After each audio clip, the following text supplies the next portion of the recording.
यह औरत अपने बच्चे को लेकर अपने पति का घर छोड़कर मुंबई अपनी मौसी के यहाँ रहने के लिए रवाना हो जाती है। जैसे तैसे वह अपनी मौसी का पता पूछते पूछते वहाँ पहुँच जाती है और अपना दुख अपनी मौसी को बताते हुए कहती है कि कैसे मेरा पति एक दूसरी औरत के चंगुल में फंस गया है और एक एक करके पूरे घर का सामान बेचकर उसकी ख्वाहिशें पूरी करने में लगा है। उसकी मौसी उसे सहानुभूति देते हुए कहती है, तू चिंता मत कर, मैं तेरे और तेरे बच्चे का रहने का इंतजाम करवा दूंगी और तुझे यहाँ कोई छोटी मोटी नौकरी भी दिलवा दूंगी। अगले दिन वह काम की तलाश में शहर में इधर उधर भटकने लगती है, लेकिन कहीं भी कोई काम नहीं मिलता। हालांकि जब वह अपने बेटे को सलीम के साथ बीड़ी पीते हुए देखती है तो वह बहुत चिंतित हो जाती है। जैसे ही वह घर लौटती है तो उसकी मौसी बड़े बन ठन कर कहीं जा रही होती है। उसका मौसा बताता है कि वह किसी कॉलेज में झाड़ू लगाने का काम करती है। वह अपनी मौसी का पीछा करते करते कॉलेज पहुंच जाती है और कुछ ऐसा देखती है जिससे उसे बहुत हैरानी होती है। वह देखती है कि उसकी मौसी एक कमरे में अपने कपड़े उतार कर बैठी थी और सभी लड़के मिलकर उसकी पेंटिंग बनाने में लगे हुए थे। ये सब देख उसके पैरों तले जमीन खिसक जाती है।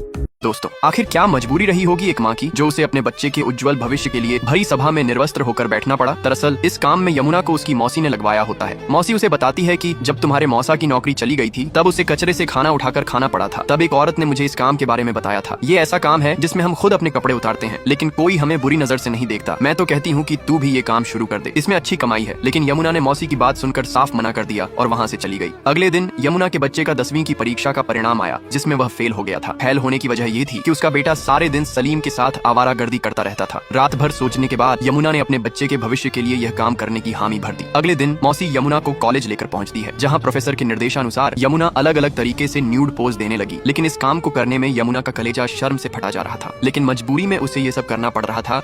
जब यह बात यमुना को पता चलती है कि उसके बच्चे की पढ़ाई के लिए उसे ज्यादा पैसों की जरूरत है तो वह कॉलेज के बाहर भी न्यूड पोजिंग करना शुरू कर देती है। इसका उसे अच्छा दाम मिलता था और धीरे धीरे यमुना भी इस काम में ढलने लगी। तभी एक दिन प्रोफेसर यमुना से कहते हैं, एक बहुत बड़ा आर्टिस्ट आने वाला है और उसे न्यूड पोज के लिए एक मॉडल की जरूरत है। अगर तुम यह काम करना चाहो तो मैं तुम्हारे साथ कॉलेज का ही एक लड़का भेज देता हूँ। यमुना इस बात से इनकार नहीं कर पाती। जब वह आर्टिस्ट से मिलती है तो वह कहता है, अगर तुम चाहो तो पोज देते हुए भी मुझसे बात कर सकती हो। इस पर यमुना हौले से मुस्कुराते हुए पूछती है, आप इंसानों के ही न्यूड क्यों बनाते हैं और किसी के क्यों नहीं? आर्टिस्ट थोड़ी देर तक चुप रहता है, फिर गहरी आवाज में जवाब देता है, जब मैंने घोड़े की तस्वीर बनाई तो किसी ने कुछ नहीं कहा। जब मैंने पक्षियों की तस्वीर बनाई तब भी सब शांत थे, लेकिन जैसे ही मैंने इंसानों का न्यूड बनाना शुरू किया यह कमबख्त दुनिया न जाने क्यों पागल हो गई। फिर वह आगे कहता है, कपड़े जिस्म पर पहनाए जाते हैं, रूह पर नहीं, और इंसान हर वक्त काम वासना में रूह ही ढूंढता है। यमुना उसकी बात सुनकर गहरी सोच में पड़ जाती है। वह समझ जाती है कि इस दुनिया को कोई फर्क नहीं पड़ता कि इन न्यूड तस्वीरों के पीछे इन मॉडलों की क्या मजबूरी रही होगी।